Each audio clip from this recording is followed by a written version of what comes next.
Hey everyone, welcome back. Ready for another deep dive? Always. Awesome. So today we're tackling encryption, Hmm. which I mean, you probably use every single day, but Yeah. maybe don't really think about that much. Right. And we're gonna look at how it works and Okay. why some people think it might not be working so well soon, Uh-huh. and what that could actually mean for all of us. Yeah. And our guide for this is Oh, okay. it's an episode of the WI Files. Have you heard of that? Yeah, I have. Okay, cool. I've seen it, yeah. It's called Quantum Apocalypse. Ooh, dramatic. Yeah, a little bit dramatic, but Yeah. it's cool because it kind of mixes real history with this like Yeah. fictional what if scenario. Oh, interesting. Yeah, so it Yeah. should be a fun ride. Sounds like it. Sounds like it. So before we get into the apocalypse part, Okay. I gotta ask, like, encryption itself, Hmm. how long has this even been around? Right. I mean, the video mentioned some pretty old examples, right? It did, yeah. Encryption's way older than you might think, actually. Okay. It's much older than computers. Oh, wow. Like, think ancient Egyptians Yeah. using hieroglyphs, like for substitution ciphers. Oh, wow. Or the Spartans.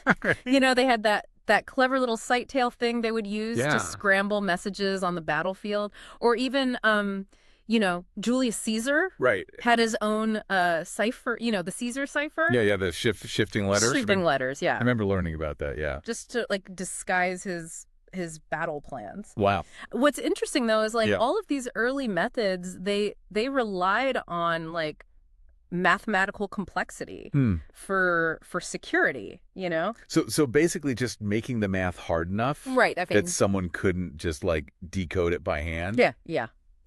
But isn't that kind of like how encryption still works today? Mhm. Just with way more complex math. Yeah, you're basically right. Okay. Like, for example, Yeah. the RSA encryption, Uh-huh. which protects a ton of our online activity. Right. It's based on how difficult it is Yeah. to factor large numbers Okay. into their prime components. Mm. So even with, like, the powerful computers we have today, Yeah. it would take, like, an insane amount of time Okay. to crack that. Gotcha. But then quantum computers, Right, they yeah. come in and just, like, change the game totally. Yeah, the video it made that super clear. Yeah. They use this idea of superposition, Uh-huh. which to be honest sounds really complicated. Yeah, it is a little bit. But they had this analogy, right, with the spinning coin. Oh, right, I yeah. thought that was helpful. Yeah, so it's like, Yeah. imagine a coin spinning until it lands. You don't know if it's heads or tails. Right. It's both at the same time, kind of. Yeah. And that's kind of like superposition. Okay. So, quantum bits Uh-huh. or qubits, Yeah. they can be in, like, multiple states at once. Hmm. So they can do these calculations in this, like, massively parallel way, Okay. which means they could, like, crack codes based on factoring, like RSA, exponentially faster Yeah, right. than any regular computer. So it's not even just that they're faster. Right. It's like they're doing something completely different. Yeah, it's a whole different approach. And the video mentioned Yeah. Google's Project Willow. Uh-huh. That solved a problem in minutes. Now, yeah. That would take like normal supercomputers Right. billions of years. Yeah. I mean, it's almost hard to comprehend. It's mind-blowing. Yeah. And honestly, kind of unsettling. For sure. Yeah. It really highlights, like, the urgency of the situation. Mm. I mean, even the NSA, Yeah. they issued this warning called Y2Q. I've heard of that. Yeah. It's basically saying, like, get ready, quantum is coming. Get ready. Yeah. And what's really alarming is Yeah. this doesn't just impact, like, future communications. Right. It impacts all of our past encrypted data too. Oh, wow. Like, decades of information Right. that we thought was secure Okay. becomes vulnerable. Okay. Deep breath. Yeah, I know. It's a lot. Let's talk about like Yes. what this quantum apocalypse Right. might actually look like. I mean, the video, it got pretty dramatic It did. with hackers stealing medical data, Yeah. cities going haywire. Like Mhm. how much of that is Hollywood and how much is like a real concern? Right. That's a good question. Yeah. I mean, they are using, like, fictional storytelling, Yeah. but it's grounded in, like, real anxieties. I mean, imagine like sensitive patient data. Yeah. Just like plastered across Times Square, or like financial systems just thrown into chaos. Right. Or critical infrastructure, Right. like traffic lights or power grids. Wow. Just disrupted. I mean, the potential for widespread disruption and loss of privacy. Right. It's very real. It's like all our digital locks just become useless. Oh, yeah, essentially. Wow. Yeah. But the video also mentioned this thing called post-quantum cryptography, right? Yeah. Like are people working on new defenses? Oh, absolutely, yeah. Like organizations like Google and IBM and Microsoft. Okay. They're racing to develop like new encryption algorithms that are resistant to these quantum attacks. It's like a constant arms race between, you know, the code makers and the code breakers. But as history shows us, every time we think we've created this unbreakable code, someone figures out how to break it. So even if we come up with these new defenses, it's just a matter of time before those are broken too. Well, that's always a possibility, right? I mean, where does that leave us? Back to like carrier pigeons and secret handshakes. Oh, that's where the WI files narrative takes like a really interesting turn. So while the general public in this fictional world, right, they're panicking, right? They're scrambling for like analog solutions. Yeah, going back to the old ways. Right. Yeah. The intelligence agencies. Well, they've been preparing for this for a while. Yeah. That's where it gets a little spooky, right? Yeah, a little bit. The videos like implying that this quantum apocalypse, it might not be an accident. It might be something like orchestrated. Right, orchestrated by like the people in power. By those in power. Yeah. Okay. The idea is that they see the shift not as a threat, but as an opportunity to create a world where they can control information. Like never before. A world without secrets, except for their own. Wow. Yeah.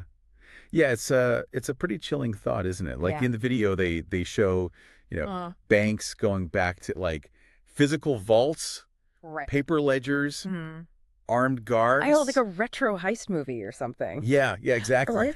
And all these like old school skills, they become valuable again, you know? Right. Like mechanics who can like fix things without computers. Yeah. People who can do shorthand. Oh, wow. Even those like old accountants. Who can like balance books by hand, you know? It's like the digital world just gets like flipped on its head. Yeah, totally. Yeah. But here's the paradox. Okay. While everyone else is like scrambling for these analog solutions, intelligence agencies, they've been quietly like embracing this whole quantum revolution. They've been developing their own quantum computers. They've been like stockpiling encrypted data, just waiting for the moment when they can unlock all its secrets. So they're not just surviving the apocalypse, they're like weaponizing it. Yeah, basically. But wouldn't everyone else be trying to build quantum computers too? Like if it's such a game changer? It's not that simple. Building and maintaining quantum computers, it's incredibly complex and expensive. It requires expertise, resources, infrastructure that most organizations just they don't have. So it becomes this like power imbalance. Right, exactly. The people who had access early on, who saw this coming, they're the ones holding all the cards. Yeah, they have a significant advantage. Yeah, but is that like really the future that we're headed towards? Well, the WI Files video definitely like pushes that narrative. Okay. Suggesting that this quantum shift could lead to a world where privacy is essentially non-existent. You know, those in power with their quantum capabilities and their analog backup plans, they become like the ultimate puppet masters. It's unsettling to think about. It is. Like all our data, everything we do online, Yeah. potentially accessible to whoever has the right quantum key. Right. Yeah. It's a concerning thought. But is the video saying this is like inevitable, or is there something we can do? It doesn't really offer like easy answers. Okay. But it does raise some like really crucial questions about the trade-off that we're making in this increasingly digital world. Like how much are we willing to sacrifice for convenience? What happens when the systems we rely on become vulnerable? It's a wake-up call for sure. Yeah, it is. But even if this quantum apocalypse scenario doesn't like play out exactly as the video like depicts, the underlying issues are real. Oh, absolutely. Like quantum computing is coming. Yeah. And it's going to change the landscape for sure of cybersecurity. Yeah, I mean that's why efforts like post-quantum cryptography are so important. Okay. We need to be proactive in developing new defenses. Yeah. Raising awareness about the potential risks and exploring like alternative solutions. Right. It's not about giving in to fear. No. It's about like understanding the challenges and finding ways to adapt. Yeah. Like the video showed this shift back to analog as kind of a desperate measure. Right. But maybe there's also an opportunity there. Yeah, perhaps. It's a reminder that relying solely on digital systems can create vulnerabilities. So maybe this push towards quantum computing will force us to kind of like rethink our relationship with technology to find a better balance between the digital and the analog. So it's not just about building better firewalls. Yeah. It's about like diversifying our skill set, our knowledge base, and maybe even appreciating some of those like old school ways of doing things that we've kind of forgotten about in the digital age. It's about being prepared. Not just for a potential quantum apocalypse, but for any kind of disruption, really. You know, the ability to adapt, to think critically, to find like creative solutions. Those are the skills that will be like truly valuable. Yeah, I agree. For the future. It's a lot to process. It is. But I appreciate you breaking it down. Yeah, of course. I think the WI Files video, even with its dramatic like flair, highlights some really important points. It does. But I have to ask. What about you? Like personally, what are your thoughts on all of this? Yeah, I mean, do you share the same like concerns?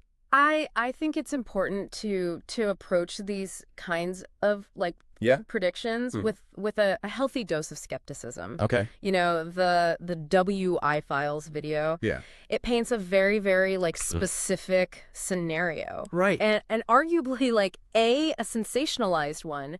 But the underlying technological advancements are real, and the potential for disruption is significant. So you're like, we shouldn't panic.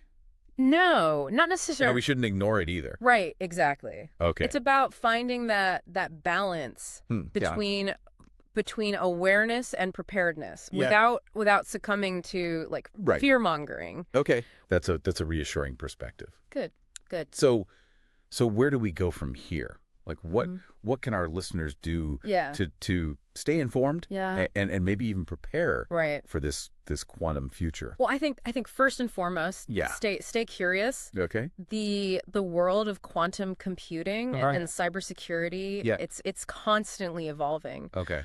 There are excellent resources available from organizations like the National Institute of Standards and Technology. Okay, NIST. Yeah, NIST, which is actively working on developing standards for post-quantum cryptography. So we can look to the experts for guidance on how to adapt our digital security practices. Absolutely. Okay. And beyond the like technical aspects, I think it's important to engage in like thoughtful discussions about the broader implications of this technology. Okay. You know, what does a world with potentially like breakable encryption look like? What are the ethical and societal implications? Those are some big questions. They are. And I don't think there are like easy answers. No, not necessarily. But it's a conversation we need to have. Absolutely. And I think the WI Files video, even with its dramatic storytelling, it's a good like starting point. It is. It's a catalyst for thought. Okay. And that's valuable in itself. Yeah, I agree. We need to move beyond simply like accepting technological advancements at face value. Okay. And start asking these critical questions about their impact on our lives and our society. So to sum it up. Yeah. The quantum apocalypse may not be imminent. But the quantum revolution is definitely underway. It is happening. No. And while there are potential risks, there are also incredible opportunities. Okay. You know, we're on the cusp of a new era of computing. Right. And it's up to all of us to shape how this technology is developed and used. I love that perspective. Good. It's not about like fearing the unknown. It's about embracing the possibilities and being active participants in shaping the future. Yeah, I think that's a great way to put it. This deep dive has definitely like opened my eyes to a whole new world of possibilities and challenges. Yeah, it's a lot to take in. It's a bit daunting. Yeah. But also exciting. It is. Well, what would you say to our listeners who might be feeling a little overwhelmed by all this? I'd say like embrace the curiosity. Okay. Don't let the complexity intimidate you. There are resources out there to help you understand these concepts. Okay. And your voice matters in this conversation. Right. You know. Yeah. Ask questions, challenge assumptions, and be an active participant in shaping the future. That's a great call to action. Good. We've covered a lot of ground today. Yes, we have. From ancient ciphers to the potential upheaval of the quantum age. Yeah, it's been a pretty wild ride. We've explored the threats, the opportunities. And the steps we can take to navigate this new landscape. It's been a fascinating exploration, and I hope our listeners feel empowered to continue learning and engaging with this topic. Remember, the future is not set in stone. No. The choices we make today will determine the course of the quantum revolution. For sure. So stay curious, stay informed, and stay engaged. Exactly. Yeah, it's definitely like a lot to think about.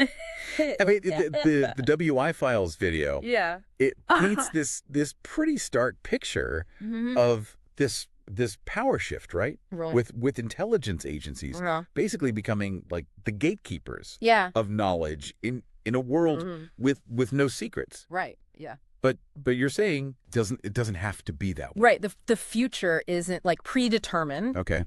Technology is a tool. Yeah. And how it's used really depends on the choices we make as individuals, as organizations, as a society. Right.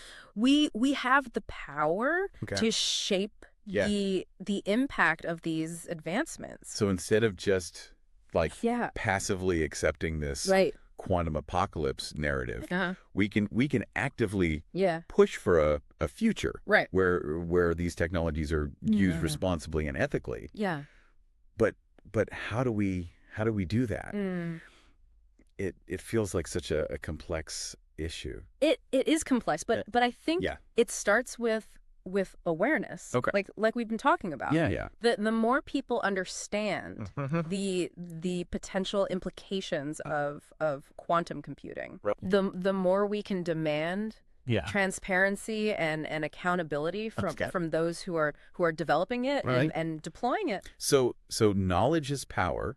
Yeah. Even in the quantum age. Exactly. But how do we even begin to wrap our heads around something so complex? It is a lot to take in. Like, are there resources out there for like the average person who's not a computer scientist? Oh, absolutely. Yeah.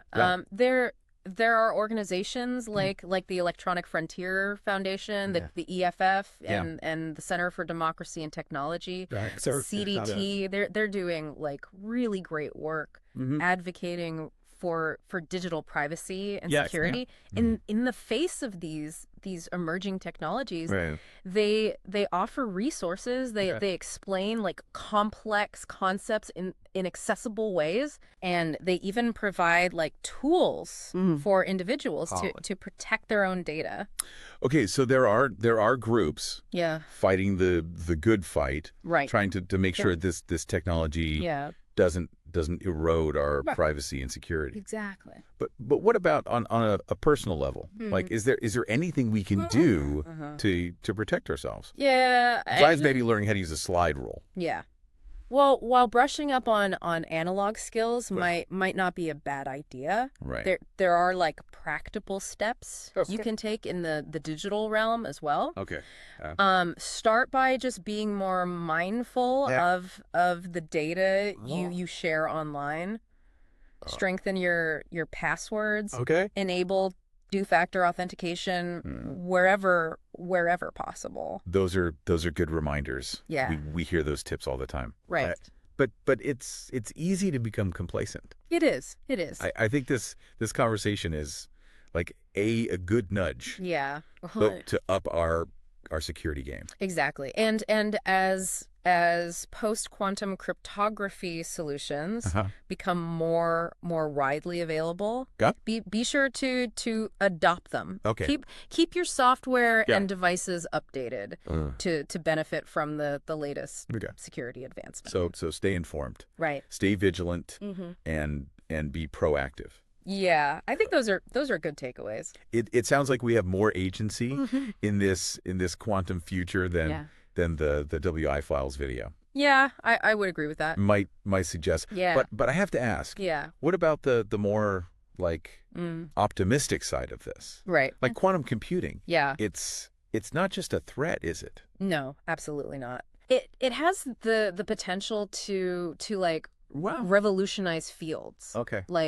Like medicine, material science, artificial intelligence, leading to breakthroughs that we can barely imagine right now. Right. Like imagine personalized medicine tailored to your unique genetic makeup. Yeah. Or the development of entirely new materials. Right. With unprecedented properties. So it's a powerful tool that can be used for good or bad. Right. Like any technology. Exactly. Like any tool. Yeah. It all comes down to how we choose to wield it. Precisely. Yeah. And that's why these conversations are so important. I get it. Like we need to be having these discussions now while these technologies are still developing. Right. So we can shape their trajectory. Right. And ensure that they're used to benefit humanity. Exactly. This deep dive has definitely opened my eyes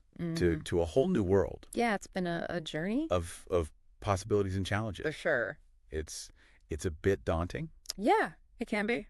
But also exciting. It is. What would you say to our listeners who might be feeling a little overwhelmed by all this? I would say like embrace the curiosity. Okay. Don't let the complexity intimidate you.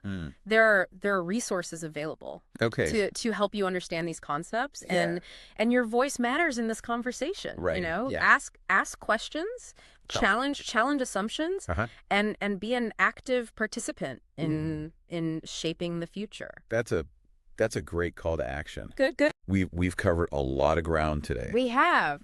From ancient ciphers to the potential upheaval of the quantum age. It's been quite the deep dive. We've explored the threats, the opportunities, and the steps we can take to navigate this new landscape. It's been a fascinating exploration. Yeah. And I really hope our listeners feel empowered to continue learning and engaging with this topic. Absolutely. And remember, everyone, the future is not set in stone. No, it's not. The choices we make today they will determine the course of the quantum revolution. Right, for sure. So stay curious. Yeah. Stay informed.